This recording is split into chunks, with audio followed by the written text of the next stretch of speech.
est fainéant, alors on va le faire. Il va pas être content. Tu me servirais ta femme sur un plateau d'argent. Oh la salope. J'aime beaucoup ce petit maillot rose. Genre l'anecdote, elle est folle de chez folle. Le petit sgeg tout dur, pas con le type. On n'est pas des putains de pigeons. Et pour montrer leur putain de gueule d'abomination d'enculé. Elle fait que de la merde. Comment on peut être aussi mal entouré que Constance Lorca, je sais pas. Moi en tout cas je l'aurais, mon nez il serait dans son fion. Oh ce qu'on va se mettre.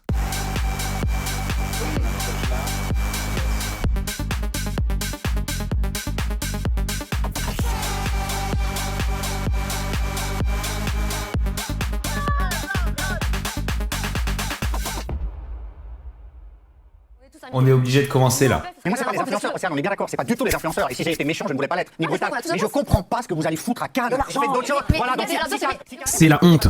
qu'on arrête cette connerie. C'est la première fois que je suis d'accord avec Gilles Verdès.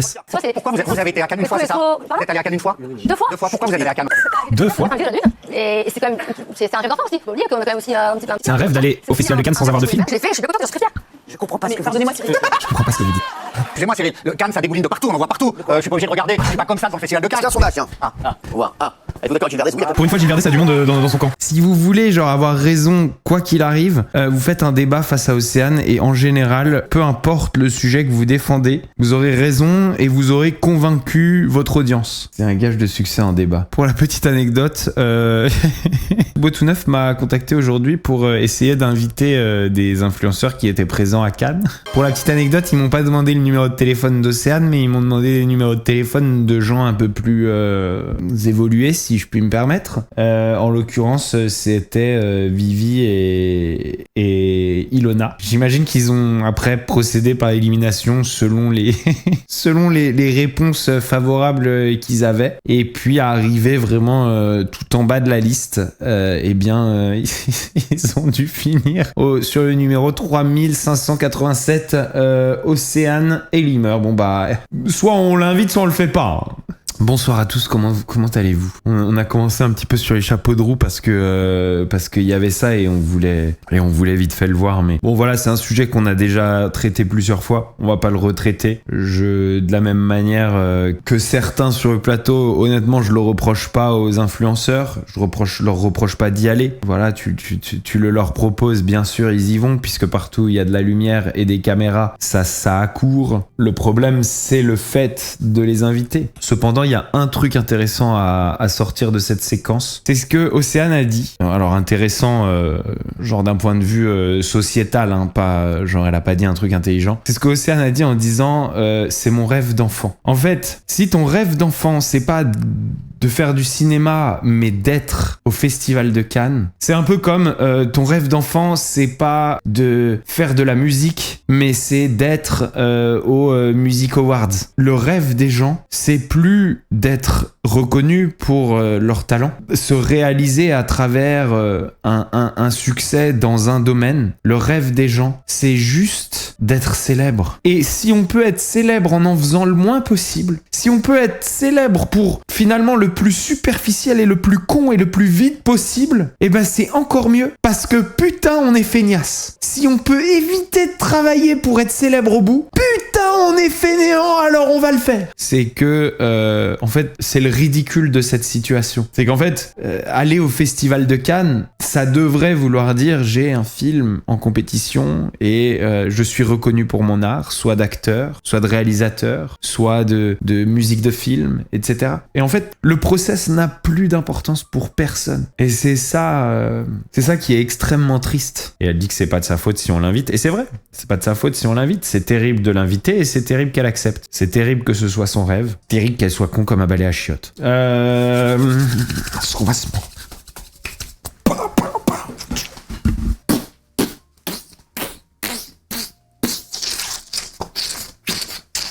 Ça va mieux. Ouh. Bon, sur ce, on attaque, non? Alors, apparemment, il y a une meuf qui... pour qui je suis le mec le plus intéressant de télé. On va regarder ça tout de suite. C'est mon petit Vincent Ramonet qui pêche pour moi. C'est mon appât. C'est mon petit verre à bois. Allez, c'est parti. En fait, j'ai du mal à m'accrocher à un physique. C'est vraiment pas la langue de bois. Oh, cette réponse, ça marche pas ici. Je Hein. vais te donner un nom, mais Ah, yes, name drop. mais quand même pour dire, j'ai du mal à m'accrocher à un physique. Il me faut de la personnalité et tout. Ouais. Et j'aime bien Bastos pour son franc-parler. D'ailleurs, qui défend Julien sur les réseaux? Je l'appelle tout de suite. Il défend Julien Ah, sur il les m'a réseaux. pas appelé ce petit bâtard. C'est pas grave, j'ai toujours bien aimé Bastos parce qu'il parle français en fait. Ouais. Et il a une belle gueule vu qu'il est mannequin. Oui, c'est vrai. Il a fait du mannequinat aussi. Toi, les tatouages et tout, c'est un truc qui t'a plu, enfin, qui peut te plaire. J'ai vraiment pas de style. Ouais. En fait, faut avoir un... C'est vrai qu'entre Julien et Bastos, bon, Ouais. c'est un... Non mais pas vraiment la même chose. tu vois, mes tentateurs, même Glenn et Théo, il y avait une différence. Julien, c'était son... Julien, c'est Julien qu'on connaît, là Julien Roger, le gros, là C'était son mec. Waouh.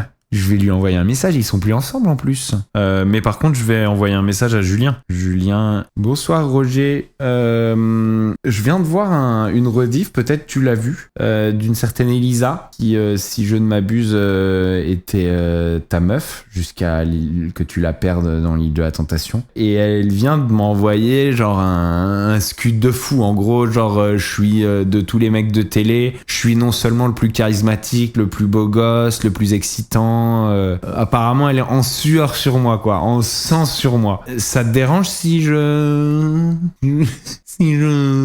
Enfin, tu vois quoi, j'ai envoyé. Il va pas être content. Je sais pas, il faut avoir un petit truc, il faut avoir un charme, quoi. Ouais, c'est vrai, mais il en a. Il en a. À l'occasion, Merci. je te le présenterai ou non. Vu que, bon, on va voir comment ça évolue, toi. Ouh là là, elle a fait un petit sourire quand elle a entendu « Je te le présenterai ». Présenterai ou non. Ah là là, elle veut oh, elle veut Dans l'île de la tentation, quel a été son comportement? Elle était plutôt gourmande ou oula, faut que je me calme moi parce que imagine la maman de Jazz regarde. Elle était coquine, elle était sage. Elle a papillonné, d'accord, elle a papillonné. Elle avait chaud, elle aimait les massages coquinettes, séductrice, allumeuse sans céder. J'aime beaucoup cette description, Sonia. Attendez, ça il faut le dire à Julien parce que moi j'ai entendu que dans l'île de la tentation, elle avait chaud et aimait les massages coquinettes, séductrice, allumeuse sans céder. Et c'est une description qui peut m'attirer, moi, perso. Oh, je vais le mettre en PLS, le Julien. Je vais me prendre un Roger enragé. Son Insta, c'est quelque chose. Ah bon? Bah, je vais aller voir. Allez, on regarde. Ouf, ah oui, d'accord. Bonsoir, madame.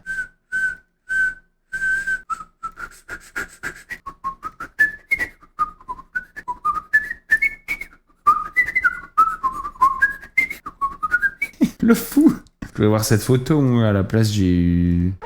Oh non, Jual Bentos, il vient de me répondre. Il a répondu « Fais ce que t'as à faire, frérot », en rigolant. Je te taquine, jamais je ferai ça.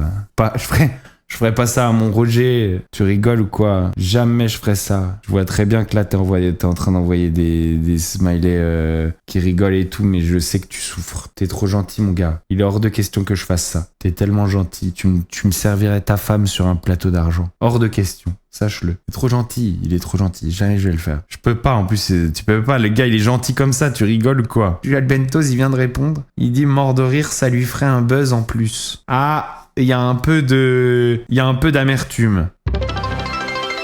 Oh non, Emeline17 t'as pas fait ça. Bastos like toutes les photos. Oh là là, Emeline17 t'as pas fait ça. Et après, il dit une grosse tête de télé. Moi, je fais plus de télé, tu sais, au contraire. Hein. Au contraire, les femmes qui s'approchent de moi, c'est pas de bon augure pour faire de la télé après. Tout le monde se dit que ça va être des espions, des espionnes pour mon compte si on les prend en télé. C'est pas forcément un avantage. Mais bon, je suis pas en train de toute façon essayer par ton biais de la faire changer d'avis. Je suis flatté, mais sache que t'es un gars que j'ai appris à estimer et donc je ne me vautrerai pas dans une orgie sexuelle en sa compagnie.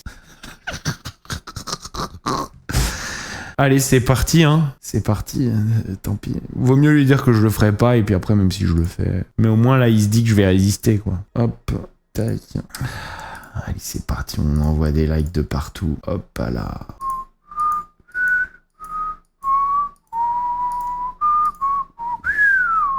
Hop, voilà. Voilà, on en voit quand même. Celle-là, on l'a liké. Juste par curiosité, elle fait bien l'amour.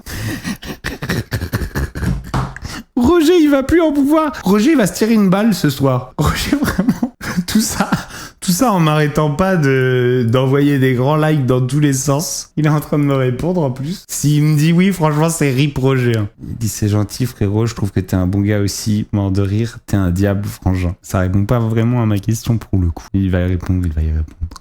C'est vraiment juste par curiosité quoi, mais comme je t'ai dit, moi je suis dans le respect, les gars que j'aime bien, je convoque pas la femme de mon prochain. Il veut plus me répondre, il veut pas me le dire si elle fait bien l'amour, hein. En même temps, pas de réponse, bonne réponse. Qu'est-ce que je voulais dire? Est-ce que j'ai eu une réponse de AD par rapport, on en a parlé hier, à cette news comme quoi il y aurait un rapprochement entre Mel et AD Laurent. C'est vrai qu'il y a des commentaires qui ont été observés, qui montraient, qui faisaient acte de l'appréciation de Mel pour le personnage d'Adrien Laurent. Ce qui était d'ailleurs déjà assez surprenant et c'est vrai que certains l'ont assimilé à peut-être un rapprochement. J'ai bien eu une réponse d'AD Laurent qui m'a répondu « Pas du tout ». Ha ha ha ha ha. On m'attaque sur un truc, j'ai pas compris. Ça va, calme-toi, Adé. Fais pas de genre, la meuf est moche et te plaît pas, genre. Genre, elle a aucune chance, quoi. C'est le pas du tout, tu peux te calmer quand même. T'aurais pu dire un petit hélas, un petit malheureusement. Non. Là, tu nous envoies un ha ha ha ha. Pas du tout. Genre quoi, jamais de la vie? Calme-toi, Adé, hein. Mel, c'est un petit paquet, hein. Je sais pas où tu te crois, où tu te sens dans l'échelle de la chaîne alimentaire du sexe, mais calme-toi, hein. Tu serais extrêmement privilégié et honoré si elle décidait de te donner un jour l'heure. AD, le pas du tout. Abuse pas non plus.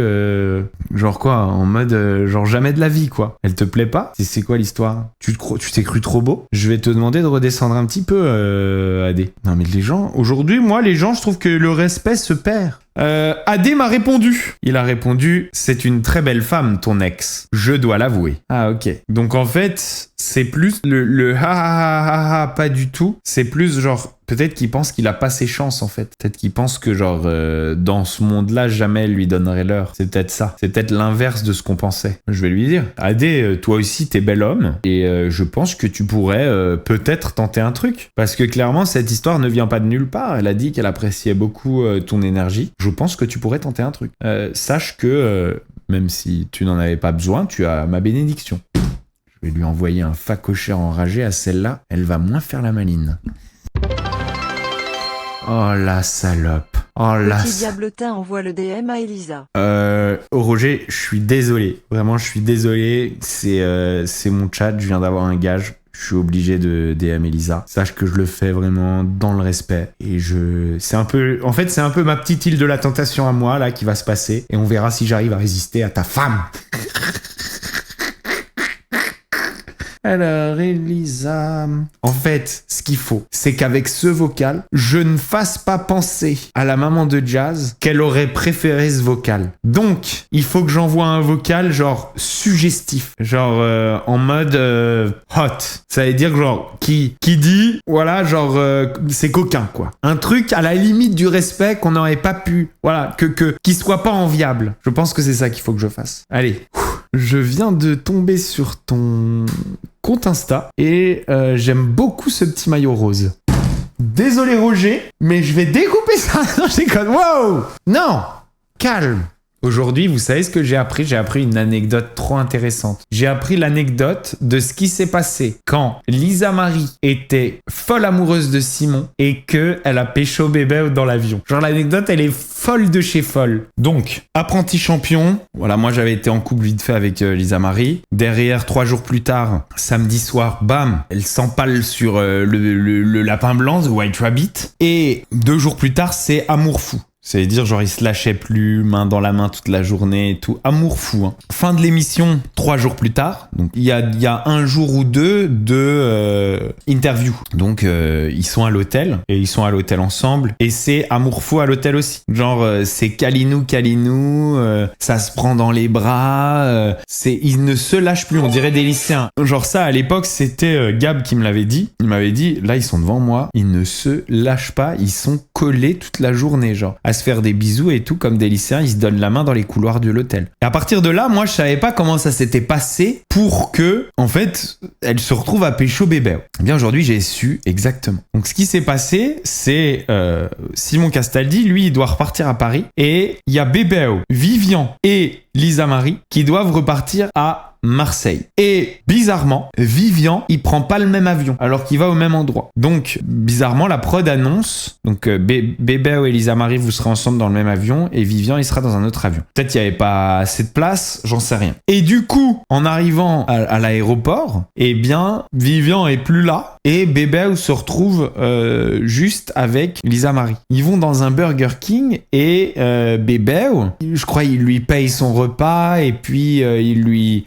apporte le plateau, etc. Apparemment, il la sert, Franck et frites. Disons qu'il est galant. Voilà, il est galant. Il est grand seigneur. Et en fait, là, Lisa Marie, ça l'a vraiment...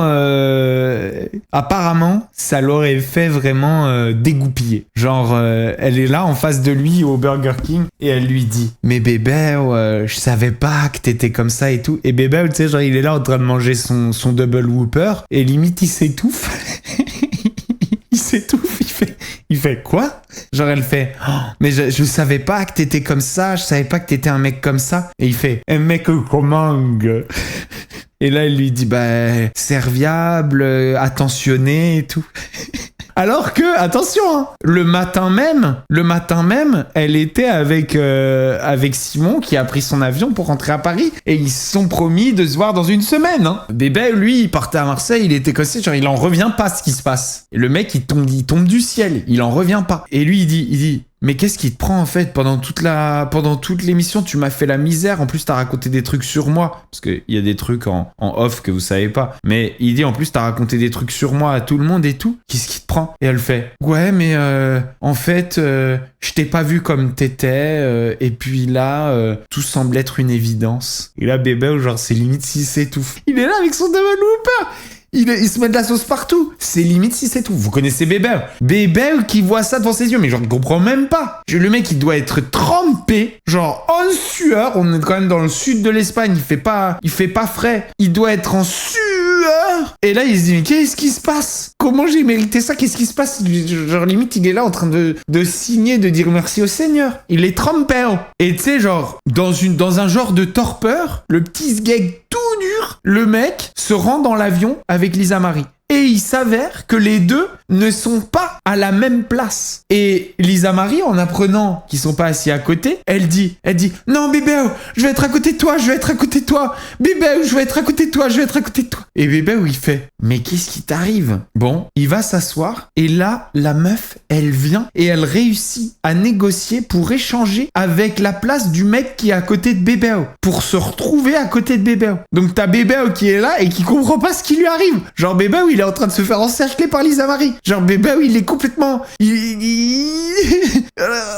Genre pendant toute l'émission, il s'est fait terminer par elle. Genre, mais vraiment terminé. Elle pouvait pas le voir, ils se sont même embrouillés et tout. Et là, genre, elle est en train de forcer pour être à côté de lui. Donc bébé, comprend pas. Il est comme ça, il est à sa place. Et genre, elle finit par s'asseoir à côté de lui. Et là, les gars, je vous le jure... La meuf, elle se jette sur lui pendant que l'avion décolle. Ça veut dire, c'est pas au bout de une heure d'avion, genre à se tortiller sur son siège, non. L'avion, quand il accélère, la meuf, elle fait hop, et elle le galoche et elle lui attrape l'entrejambe. C'est pas possible, elle est hantée la meuf. C'est complètement aberrant. De ce que je sais, il n'y a pas eu de sexe dans l'avion. Mais, genre, la meuf, tout d'un coup, elle prenait une chaleur. Genre, comme si on lui avait jeté un sort que, tout d'un coup, elle était folle amoureuse de bébé. Aucun sens. Et après, pendant tout le reste du vol, elle l'a supplié de venir à son anniversaire. C'est une dinguerie. C'est à se demander ce qu'il y avait dans les franquets frites. Ça n'a aucun sens. La seule explication qu'on y trouve, autre que ensorcelé, autre que un démon, autre que Genounet, la seule explication viendrait du fait que en arrivant à l'aéroport, il y a eu beaucoup de Français et que tous ces Français auraient beaucoup demandé des photos à Bébé. Tout le monde aurait été là, ah, bébé, une photo, bébé, machin et tout. Et que pendant ce moment-là, en fait, Lisa Marie aurait eu les yeux qui brillent en voyant à quel point bébé était une star. Là, il se passe trop de choses. Donc, on reporte la vidéo YouTube de Jess et on fait toutes les autres actus. Et la vidéo YouTube de Jess, ce sera demain. Allez, on enchaîne. C'est dans un documentaire présenté au Festival de Cannes que Seb a choisi de briser le silence. Dans 30, l'influenceur évoque pour la première fois sa rupture avec Léna Situation après 6 ans de relation. Voilà, en fait, il a été très smart, notre ami Seb Lafrite. Pour être sûr que son documentaire intéresse les gens, il a décidé de finalement garder la news de sa rupture, l'officialisation de sa rupture, pour la mettre dans le documentaire. Pas con. Comme ça, au cas où la substantifique moelle de ton documentaire était de la merde, eh bien, tu attires quand même le voyeurisme du kidam en parlant enfin de ta rupture amoureuse. C'est intelligent, mon petit Seb la franquet frite. T'en parles juste un tout petit peu dans le docu, t'attires les gens qui veulent en entendre parler. En fait, il y en a très peu. Et puis, finalement, les gens sont obligés de regarder le documentaire. Pas con le type. On enchaîne. Moa Lasquale, en ce moment même, il serait en train de devenir complètement taré. Je sais pas si vous connaissez le rappeur Moa Lasquale. À un moment, il marchait bien, il a été en prison, il est sorti. Apparemment, il est sorti avec le cerveau complètement éclaté. Apparemment, il aime beaucoup la drogue. Des chaises du 6e étage et terrorisent un immeuble entier. Cet homme, c'est le célèbre rappeur Moa Lasquale, condamné pour violence, séquestration et menaces de mort sur plusieurs femmes. Des riverains m'ont contacté, témoignages et vidéos à l'appui, et ce qu'ils vivent est complètement hallucinant. Parfois, il fait des crises. On a commencé à jeter des objets, des chaises. On a vu les pompiers arriver et tout boucler, mettre en sécurité parce que il était incontrôlable et sa colère a été de manière un peu irrationnelle et on savait pas comment ça allait. Donc, ils ont préféré boucler la rue. Ah oui, donc du 6e étage. On rappelle quand même qu'il a été en prison parce qu'il a agressé plein de meufs, il en a séquestré et tout, toutes ses ex, enfin genre un malade mental. Et ben il continue. En plus il y a beaucoup de passages où en fait quelqu'un aurait pu se prendre une chaise très clairement en pleine tête. Se prendre une chaise du 6e, ça peut être dramatique. Bien sûr. Je ne l'ai que recroisé le lendemain. Il était affalé sur les escaliers et il empêchait les gens de passer. Là, on est actuellement dans l'immeuble où vit Moa Lasquale. De 22h à 3h du matin, des cris, des colères incroyables, spontanées.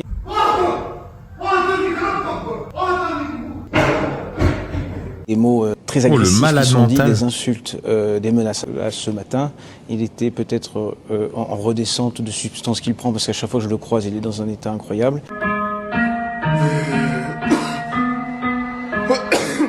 Ce matin, il tapait dans les murs, on entendait des bruits de coups. Oh là là. Il a dit je vais tout casser, je suis pas un enfant. D'un coup, après, il me demandait si je parlais français, alors qu'on discutait en français. Enfin, c'était très dur à suivre. Très dur à suivre et surtout très dérangeant. Et d'ailleurs, j'ai croisé sa compagne en bas parce qu'elle sonnait toutes les portes pour pouvoir rentrer, je sais pas pourquoi. Et j'ai dit mais faut plus qu'il menace comme ça. Elle dit je vais lui dire. Elle est montée et j'ai entendu des coups de cris. Je me dis si on fait rien dans 2 mois quoi, c'est des clips de rap dans l'escalier. C'est trop bizarre de dire ça. Il y a un gars, genre on s'en fout. Genre là, apparemment il est plus en train de faire des clips de rap. Hein. C'est trop bizarre de dire ça. Là, si on fait rien, dans 2 mois, c'est des clips de rap dans l'escalier. Là, le gars, il est en train complètement de perdre la tête. Qu'est-ce qu'il dit ? Actuellement, on voudrait que les choses s'accélèrent. On voudrait la peur se retourne un petit peu. C'est ouf qu'il ait encore une meuf. Genre le gars, il est dans cet état-là et il y a encore une meuf qu'il kiffe quoi. Déjà, il s'est fait condamner pour les avoir toutes séquestrées, tapées, etc. Je crois qu'il y avait beaucoup de plaintes à l'époque. Et maintenant, le gars, carrément, il y a une meuf qui sort avec lui. Genre ça peut être quel genre de junkie taré qui peut sortir avec lui. On se rappelle que dernièrement, il a fait des stories en disant qu'il venait d'être victime d'une tentative d'assassinat, qu'on lui avait tiré dessus et que c'était Angèle qui lui avait fait... Angèle, la chanteuse, qui avait essayé de l'assassiner. Le gars, ça y est. Lui, les gars... Vole au-dessus d'un nid de coucou, le type. Un autre bien atteint par la drogue, c'est Delormeau. Delormeau, vraiment, depuis qu'il a parlé de sa drogue, lui, c'est devenu une énorme star. Faut savoir qu'il a vendu plus de bouquins que Cyril Hanouna. C'est devenu son leitmotiv et son business. Hein. Ça porte bien son nom, c'est sexe, et chem pour chemical en américain, chimique. Bientôt, il va nous faire une formation. Donc c'est du sexe qui se fait sous l'emprise de produits. Alors ça peut être toutes les drogues qui sont malheureusement à la mode aujourd'hui. La tina, c'est une sorte c'est comme le crack, voilà. Ça peut être de la 3MC, c'est une dérivée de la cocaïne. Ça peut être de la cocaïne, bref, du GHB. Tous ces trucs-là qui font que quand t'en prends, tu peux d'abord durer pendant des heures et des heures. Donc tu multiplies le plaisir. Il y a plein de personnes qui peuvent passer. Tu multiplies. Il y a vraiment plein de monde qui peut passer, une manifestation entière, tout le monde peut te passer dessus, quoi. Mais écoute, c'est vraiment très affriolant, cette histoire. Tout est x10, x100, dans les sensations, dans tout, x100. C'est qu'ensuite, quand tu... Vraiment, il est passionné, hein. Il est passionné, il les revit, les moments, hein. Couche avec quelqu'un sans chimique, sans produit chimique, c'est fade. Mais pire que ça, ensuite de ça, tu ne peux plus coucher sans produit chimique. Parce que ton cerveau, ta libido ne se réveille plus, donc tu n'as plus envie. Tous les gens qui tombent là-dedans. Attention, une fois que vous serez dedans, avant de retrouver une libido normale et que votre cerveau puisse réassocier plaisir sexuel sans drogue, ça peut prendre jusqu'à 2 ans et j'en suis un témoin. Moi, si je vous ai montré cette vidéo, c'était juste pour un truc. C'est parce que on a eu d'autres discours de la part de Mathieu Delormeau qui nous disait oui, moi, la drogue, je devais être addict parce que machin, je suis je sais pas quoi, dépressif, machin, l'addiction c'est une maladie et si ça avait pas été la drogue, ça aurait été autre chose, etc. Mais quand on écoute cette interview-là, on comprend bien que l'idée c'était surtout de bien s'amuser en faisant du sexe x100 où tout le monde peut passer et où on ressent des tonnes de choses. Il n'y a pas du tout d'histoire de j'ai pris de la drogue parce que j'étais dépressif. T'as pris de la drogue parce que t'avais envie de baiser, mon gars. Et en fait, tout le discours d'avant, eh ben il tient plus. Tu t'es tiré une balle dans le pied là. C'est trop bon pour qu'il n'y ait pas un danger. J'y suis allé, comme d'habitude. Voilà, t'y es allé comme la plupart des drogués, d'accord? Et il faut arrêter de nous faire croire ces histoires des addictions, des machins. La plupart des drogués, ils y sont allés pour s'amuser. Ils sont devenus malheureux à force de prendre de la drogue. Et ils sont devenus addicts petit à petit. Parce qu'ils en ont pris de plus en plus, parce qu'ils ont voulu ressentir les mêmes kiffs qu'ils ont ressentis au début. Mais il faut arrêter de nous monter la tête pour qu'on ait pitié et qu'on accepte de payer des fortunes pour soigner des putains de drogués. Et pour tout le temps les excuser de tout. Et surtout que nous, on paye. Comme si c'était des gens qui juste étaient tombés malades, sans le contrôler, sans faire exprès. Je veux dire, moi, je ne comparerais pas des gens qui ont un cancer à des gens qui ont voulu s'amuser en se disant moi je vais kiffer, je vais prendre de la drogue, je vais me faire plaisir, machin, etc. Il faut qu'on arrête de nous victimiser. On n'est pas des putains de pigeons. On veut pas payer pour des gens qui ont décidé de prendre la responsabilité de kiffer, de se droguer, de se faire plaisir, de s'en foutre plein le nez et plein partout et de se mettre dans des états. Et derrière, petit à petit, avec les addictions, alors oui, ça, petit à petit, ils sont devenus bipolaires, ils sont devenus dépressifs, ils sont devenus... Les gars, c'est la drogue qui vous a fait ça, parce que au lieu de vous responsabiliser, vous nous avez chié dessus. Et nous, à la limite, vous faites ce que vous voulez, on veut juste pas payer, d'accord ? Parce que on adore notre système de santé, on adore notre sécurité sociale, on a envie qu'elle survive, on n'a pas envie que tout le monde en profite et chie dessus. Pendant qu'il y a des gens qui travaillent, il y en a d'autres qui passent leur vie à se droguer, et puis derrière, c'est les gens qui travaillent qui payent pour les soigner. Bah non, voilà, point final. Parce que nous, on la fuit pas, la réalité. Nous, on retourne au travail le lendemain. Merde, on enchaîne. avec donc Finzi. Finzi, le chasseur de pédophiles, le mec qui expose les pédophiles. Il était invité à Quotidien et j'espère que vous êtes bien assis parce que je pense que vous allez pas kiffer. On y arrivera. Si vous arrivez à piéger quelqu'un, est-ce qu'il est nécessaire de le diffuser ou est-ce que vous pouvez juste le donner à la police? C'est vrai. Moi, personnellement, je fais ça en stream. Ouais. Donc des fois flouter, je le fais pas quoi. Enfin je peux pas flouter en direct. Là j'ai trouvé un petit logiciel pour flouter. Mais oui moi j'aime le stream tout ça. C'est vrai que.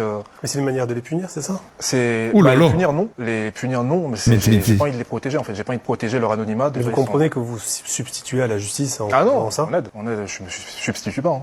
On aide littéralement les policiers tout ça à ouvrir des enquêtes parce qu'on parle d'entraver des enquêtes, mais il y en a ils n'ont pas d'enquête. Il y en a on les crée les enquêtes avec les preuves. Qu'est-ce que c'est que ces fils de en direct? En direct parce que déjà je me sens moins seul quand je les chasse. Il y a beaucoup plus d'énergie, il y a beaucoup plus d'envie en fait. Je sais pas comment expliquer, mais je me sens mieux. Alors hélas, lui, il n'arrive pas à vraiment justifier ce qu'il fait. Il n'a pas les arguments. Finzi, dis-leur que l'objectif étant donné l'impuissance, la médiocrité de la justice française, il est nécessaire d'afficher ces fils de pute. Dis-leur, c'est ça qu'il faut dire, dis les mots. La justice française est lente et ne fout rien, ne les condamne pas. Donc nous décidons de les afficher pour que les gens puissent se protéger et protéger leurs enfants. Prends cette putain de couronne, Finzi. Je me serais énervé, j'aurais pété un câble, mais je les aurais démontés, je me serais levé, je leur aurais mis des gifles. Tiens, Finzi, ça c'est pour toi, Finzi, garde-la et fais-en bon usage. Non mais c'est pas croyable, mais ils sont là en train de le... Alors déjà, ils l'ont isolé, ils sont à 3 sur lui, ils sont en train d'essayer de le culpabiliser. Mais les gars, la justice française ne fait rien aux pédophiles. Heureusement qu'il y a des gens pour les afficher et pour montrer leur putain de gueule d'abomination d'enculé. Couronne éternelle pour toi, Finzi, mais t'aurais dû leur répondre ça. Hélas, il a pas su leur répondre. J'étais obligé de m'énerver dans cette séquence. Je pouvais pas. Bon, je le fais en direct personnellement. Vous faites de l'audience. C'est ça. Et maintenant, on vient lui reprocher de faire de l'audience. Ah oui, donc vous le faites pour avoir de l'audience. Mais putain, mais je te les aurais décapités. Je vous le dis. Autant avec Sandra, je laisse mon épée dans mon fourreau. Autant là, j'aurais sorti mon épée. Va! Mais en fait, vous faites son procès. Oh là là. Terminez-moi Quotidien. Mais quelle horreur! Est-ce que vous les sentez de plus en plus méfiants sur ces forums-là? Parce que des personnes comme vous, des brigades existent sur les réseaux sociaux. Est-ce que vous les sentez plus méfiants ou pas du tout? Ils agissent là, ils sont, comme il y a l'anonymat, ils sont invincibles et tout. Là, je pense qu'ils vont commencer à avoir peur, j'espère. J'espère que la peur va changer de camp. C'est le but, hein. Vraiment que le but, c'est que la peur change de camp. Et un jour, on y arrivera. Oh là là là là là là. Ce qu'ils lui ont fait, là, cette espèce de piège qu'ils lui ont tendu. Et en plus, le pauvre, il se retrouve... C'est pas facile, hein. Vous allez sur un... Les gens, ils comprennent pas, mais vous allez sur un plateau télé. Vous avez toutes les lumières, le public, le machin. C'est stressant de fou. Ça, c'est un gars, il a l'habitude de faire son truc en stream dans sa chambre. Et là, tout d'un coup, il se retrouve... devant un auditoire avec des journalistes qui ont préparé leur discours et ils sont en train de le mettre dos au mur et de le tourner comme si c'était lui le criminel, comme s'il entravait la justice. Mais la justice, t'inquiète pas, elle a pas besoin d'entrave, elle s'entrave très très bien toute seule. Force à Finzi, s'il vous plaît, force à Finzi. Heureusement qu'il y a les réseaux sociaux pour ça. Oh, je pète un câble pour lui. J'ai envie de débarquer sur ce plateau et de... faire un massacre. Quelle horreur ces gens à boycotter Quotidien. Mon Dieu, faites disparaître cette émission de merde. Thibaut InShape est arrivé au Festival de Cannes avec du maquillage. Il est arrivé au Festival de Cannes avec du maquillage. Alors on sait que son petit frère, il adore ça. Antoine Delp, un petit gars que j'aime beaucoup, moi, avec qui j'ai fait quelques vidéos. Il est devenu l'égérie du maquillage masculin un petit peu. Et du coup, Thibaut, peut-être pour le soutenir, ou on sait pas trop, il a décidé de se mettre du maquillage aux yeux. Vous savez que moi, par exemple, c'est un truc que j'ai fait pas mal de fois, du maquillage aux yeux. Pendant un moment, je me crayonnais les yeux pour sortir en soirée. On peut pas dire que ça lui va très bien parce qu'en fait les yeux de Thibaut InShape sont naturellement en accent circonflexe et tombent sur les côtés. Dans son cas, il vaut mieux éviter d'en souligner le contour. En fait, il y a vraiment un truc que les gens comprennent pas à propos du maquillage, à propos de la mode, à propos de la manière dont on s'habille. Les tendances, ça ne suffit pas. Et en fait, ce qu'il faut faire, c'est faire quelque chose qui te convient. Il faut faire quelque chose qui te va. On a tous un visage différent, on a tous un corps différent, on a tous une taille différente et il faut essayer d'accorder le style et l'apparence qu'on va se donner à tout ça. Le problème, c'est qu'on peut pas faire n'importe quoi parce que sinon on passe pour un cornichon à ressort. Et en l'occurrence, ça lui va pas du tout, ça va pas à ses yeux. On a l'impression que ses yeux y fondent. Ça, c'est une autre histoire. Mais on se retrouve là avec des commentaires disant Bros masculinity ended there, la masculinité de ce mec-là vient de se finir. Il est maquillé comme une fille, monsieur Muscle, gay. C'est quoi cette famille où les mecs se maquillent? Il est maquillé comme une fille, monsieur Muscle.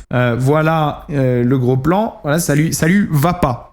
Maintenant, le problème qu'il rencontre là, c'était un problème auquel il pouvait s'attendre. C'est-à-dire que quand tu passes 15 ans à faire ici et là un peu de voilà ce que la génération actuelle va appeler grossophobie, à faire un peu un homme, ça doit être fort, etc. Tu te retrouves avec une communauté un peu mascu. Et quand tu viens mettre du maquillage devant une communauté mascu, il était clair que t'avais pas la communauté pour accepter ce genre de petits écarts. Donc voilà, il fait face un petit peu à quelque chose qu'il a cherché, quoi. Voilà, c'est pas des mecs qui se mettent du maquillage qui suivent le gars qui fait de la muscu toute la journée. Alors maintenant, est-ce qu'il l'a fait pour faire un petit buzz? C'est possible aussi. Un petit buzz de rage bait, c'est possible aussi. Il a toujours été très fort, Thibaut, pour faire ce genre de choses. Voilà, moi, j'ai pas de problème avec un peu de maquillage sur certains hommes. J'aime beaucoup le style un peu rockstar. C'est pas pour Thibaut. On enchaîne avec les amis. Énorme. Devinez qui a croisé qui au Festival de Cannes, et c'est même pas le thème de la vidéo. Isabeau et Ilona. Alors, pour vous faire un petit topo, je vous rappelle quand même que il y a quelques temps, Ilona m'avait dit « C'est bizarre, j'ai l'impression que dans le milieu de la mode, de l'influence, il y a quelqu'un qui me met des bâtons dans les roues. » Et je vous avais dit que je lui avais répondu « Cherche pas. Au vu de voilà ce que j'entends, les rumeurs, ce que Clara Berry m'avait raconté, etc. Ce que les gens racontent, ce que j'ai pu observer et tout, cherche pas, c'est Isabeau. Au vu aussi, l'année dernière, on se rappelle, Festival de Cannes, où Ilona, qui arrivait un peu dans le Festival de Cannes, dans l'influence, etc., suivait un peu Isabeau partout, et on voyait Isabeau en train d'essayer de l'éviter, de dire bonjour à des gens sans la présenter, etc. On avait eu une petite vidéo où on voyait ça en backstage, et je veux dire, le body language ne mentait pas, on était vraiment pile dessus. Eh bien regardez, Isabeau croise Ilona. Donc là, elle croise une nobody, elle fait la bise sans toucher et tout, genre elle fait un petit truc. Petit coucou aux caméras, voilà.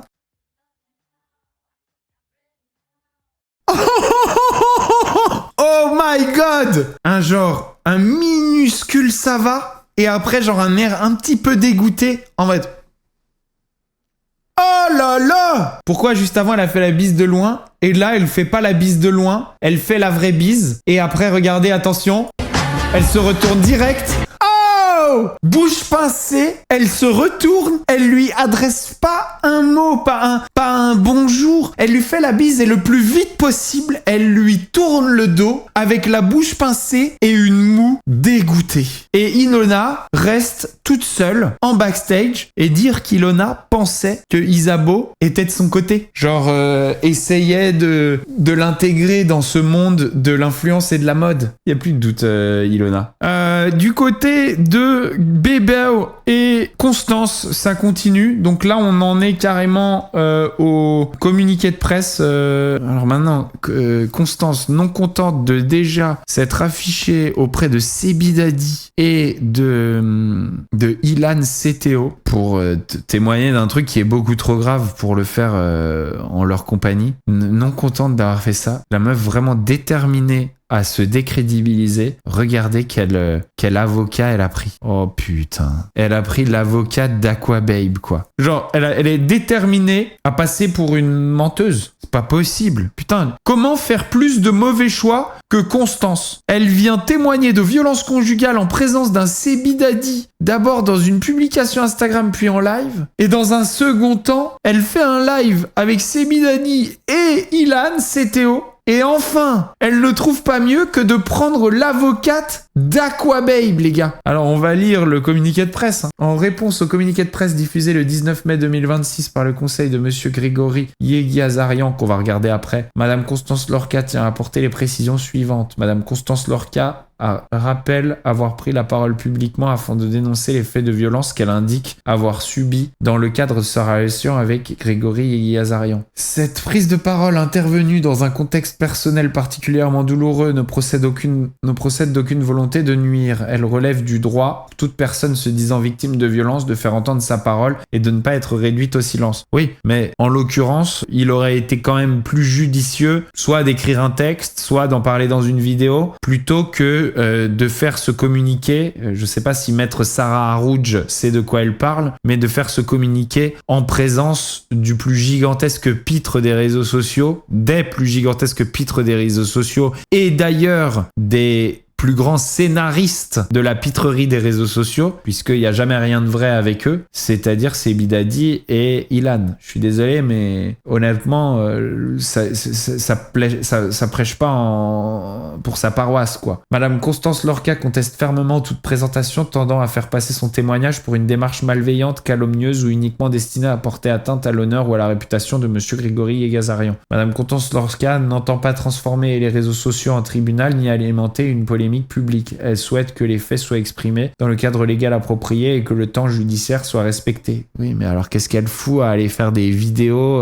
avec Sebidadi dans son feed? Genre, moi je la crois, mais là tu te tires une balle dans le pied, tu fais n'importe quoi. Elle était où, Sarah Harouj, quand t'as fait ça? Genre, il y a quel genre d'avocat qui lui conseille de faire ce genre de choses? Donc ça veut dire que la meuf, en plus, elle est encadrée quand elle fait toutes ces saloperies. Genre, c'est quoi son conseil? Y a qui la conseille, bordel de merde? La honte! Elle se réserve en conséquence le droit de saisir toute autorité ou juridiction compétente et d'engager toute procédure utile afin de faire valoir ses droits, de protéger sa dignité, son intégrité, sa sécurité, sa vie privée, son honneur et sa réputation. Ça en fait. Et notamment de déposer une plainte devant monsieur le procureur de la République des faits dont elle est victime. Toute pression, menace, intimidation ou tentative de décrédibilisation dirigée contre Madame Constance Lorca fera l'objet d'une réponse adaptée, y compris sur le terrain judiciaire. Madame Constance Lorca appelle enfin chacun à la prudence et à la retenue au respect de sa vie privée. Tout ça rédigé par une avocate qui va dans des lives kick de Aquababe. Genre, mon Dieu, les gars. Attention, hein. Moi je demande qu'à la croire, honnêtement je crois à ce qu'elle a vécu, mais les gars, elle fait que de la merde. Comment on peut être aussi mal entouré que Constance Lorca, je sais pas. Bon, on va voir le communiqué auquel elle répondait, qui était le communiqué de presse de Greg. Communiqué de presse. Monsieur Grégory Yegiazarian conteste avec la plus grande fermeté les accusations relayées ces derniers jours sur les réseaux sociaux à son encontre concernant de prétendus faits de violence. Après, il l'a dit qu'il lui avait mis un taquet. Attaché au respect de la dignité des personnes et à la nécessaire prise en considération de la parole des victimes, il ne peut toutefois accepter que des allégations d'une telle gravité soient publiquement diffusées, notamment au travers de live, vidéos et publications, alors même qu'il les réfute catégoriquement. La médiatisation de ces accusations porte une atteinte particulièrement importante à son honneur, à sa réputation ainsi qu'à son acte. Faut qu'ils arrêtent, hein, les avocats là. C'est Bébé et Constance. Hein. Les intégrités, les réputations, les activités professionnelles, pas à nous. En conséquence, monsieur Grégory Yegiazarian se réserve le droit d'engager toute procédure judiciaire utile afin de faire valoir ses droits, notamment sur le fondement de la diffamation publique, de la dénonciation calomnieuse et de l'atteinte à sa présomption d'innocence. Bon, en l'occurrence, je vous avoue que j'aurais plus confiance en cet avocat. Voilà, s'il fallait en choisir un entre les deux, j'aurais eu plus confiance en monsieur Hervé Serroussi. Bébé, il a ajouté un texte On va le regarder. Mais bébé, sachez que pour moi, cette relation n'a toujours été guidée que par des sentiments sincères, de l'attachement, de l'amour et une volonté de construire. C'est précisément pour cette raison que la violence des accusations portées aujourd'hui à mon encontre est particulièrement difficile à vivre. On dirait pas bébé qui écrit. Depuis plusieurs jours, des prises de parole, live, publications et mises en scène circulent massivement sur les réseaux sociaux, alimentant un véritable tribunal médiatique. Je conteste fermement les accusations formulées contre moi et je refuse que des séquences émotionnelles ou des contenus diffusés publiquement deviennent des vérités absolues aux yeux de l'opinion. Je suis pas sûr que bébé comprenne ce qu'il est écrit, mais c'est bien écrit. Je rappelle simplement que chacun bénéficie de la présomption d'innocence et que la vérité ne se construit ni sur TikTok, ni en live, ni dans les commentaires d'internet. Je regrette profondément les atteintes portées à mon image, à ma famille, à mes proches, ainsi qu'à tout ce que j'ai construit. Et je laisse chacun se poser une seule question: si pour moi cette histoire n'a toujours été qu'une histoire d'amour, alors pourquoi ai-je aujourd'hui le sentiment qu'elle est devenue, pour ceux qui m'accusent des pires choses, un véritable projet de carrière? Vous avez 4 heures. Oh putain, c'est jamais Bébé qui a écrit ça. Qu'est-ce que je vous avais dit au tout début? Et qui m'a contredit? Parce que c'est même pas Constance qui m'a contredit à l'époque. Alors non, on peut pas dire qu'elle l'a pris pour un pigeon, parce que on est obligé de croire qu'elle a vécu ce qu'elle a vécu. Maintenant, comment elle utilise tout ce qui s'est passé? Est-ce qu'elle utilise tout ce qui s'est passé? Ça, c'est une autre question. En fait, le problème, c'est que si tu déposes plainte, que tu fais un partage où tu, je sais pas, voilà, ce genre de truc, où tu dis, voilà ce qui s'est passé, voilà où j'en suis aujourd'hui, etc. Mais, attendez, il y a eu des snaps, il y a eu un live TikTok, des TikTok, un réel collab avec Sebidadi. Elle a livé avec Ilan et Sebidadi. Qu'est-ce que tu fais, en fait? Honnêtement, même si on a envie de croire que tu dis la vérité et qu'on croit que tu dis la vérité, hein, attention. En fait, la manière dont tu vas utiliser et capitaliser sur ce qui t'est arrivé, excuse-nous, hein. Encore une fois, on va quand même poser là le fait que on va avoir le bon soupçon sur le fait que peut-être elle est juste hyper mal entourée. C'est-à-dire que des vautours essayent de profiter de cette histoire. Peut-être que, en fait, elle est pas en train d'essayer d'en profiter, mais que c'est les vautours autour qui essayent d'en profiter. C'est possible. Parce que clairement, Sebidadi, Ilan, Aquababe, genre tous ces gens-là, pas des gens connus pour être extrêmement bienveillants. C'est pas des gens connus pour avoir de gigantesques scrupules lorsqu'il s'agit de faire du buzz. C'est pas des gens connus pour être des défenseurs de l'éthique humaine. Donc, on peut lui laisser le bénéfice du doute sur le fait que ce serait pas elle qui serait en train d'essayer de profiter de tout ça, mais des vautours autour, des charognards de visibilité. En tout cas, si tant est qu'elle ait vraiment vécu ce qu'elle a vécu, qu'elle ne soit pas mal intentionnée et qu'elle soit pas en train d'essayer de l'utiliser et qu'elle soit juste la victime de son entourage qui essaye d'en profiter, eh bien on est obligé de dire que cette stratégie est complètement éclatée et que cette stratégie ne plaidera en sa faveur ni en justice ni auprès du tribunal des réseaux sociaux. Je veux dire, je vois les commentaires des gens. Il est évident que en voyant qu'elle a pris l'avocate qui se met sur des live kicks d'Aquababe en plus, genre tu te mets pas sur n'importe quel live kick. On continue sur le festival de Cannes. Nabila et Thomas à Cannes, et je sais pas si vous avez remarqué, mais Thomas il a un problème, hein. Je sais pas ce qu'il a là, genre je sais pas ce qu'il a fait avec ses pectoraux, genre je sais pas s'il a les pectoraux de Hulk avec genre plusieurs parties de pectoraux. On voit carrément les fibres musculaires. Ou alors il est juste hyper musclé et hyper sec. Il prend des produits ou qu'est-ce qu'il fait? C'est pas possible. Oh, qu'est-ce que c'est que ça? Ou alors il fait de la muscu à fond. C'est possible aussi. En tout cas, on va quand même mentionner que Thomas, on sait que c'est pas un mec fut-fut, que c'est pas voilà. Mais Thomas, il est quand même un peu classe. On va lui laisser le bénéfice du doute sur les doubles pectoraux. Et on va dire quand même que le mec, il présente bien, il est soigné, il est classe, il est élégant. Et c'est pas le cas de tout le monde. Et on va le voir dès maintenant. Par-dessus les temps, soudain j'ai passé les soies sauvages.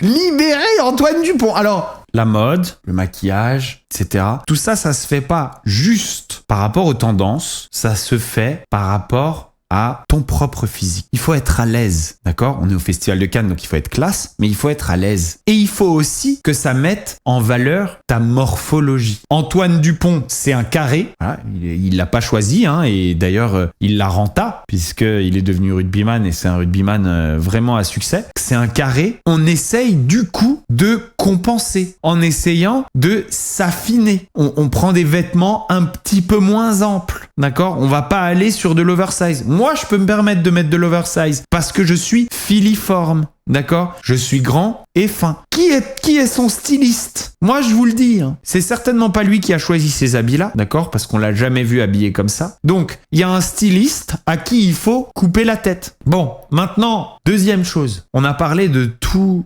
les influenceurs qui vendraient père et mère à l'image de Goretti, à l'image de tous ces schlags là qui se bousculent pour essayer de rentrer dans une soirée où de toute façon ils vont avoir un verre gratuit, ils vont manger un petit four, ils vont puer de la gueule parce que il y a probablement de la truffe dedans. Mais eux, ils se battent tous pour être là. Lui, les gars, excusez-moi, hein, Antoine Dupont veut rentrer à la maison.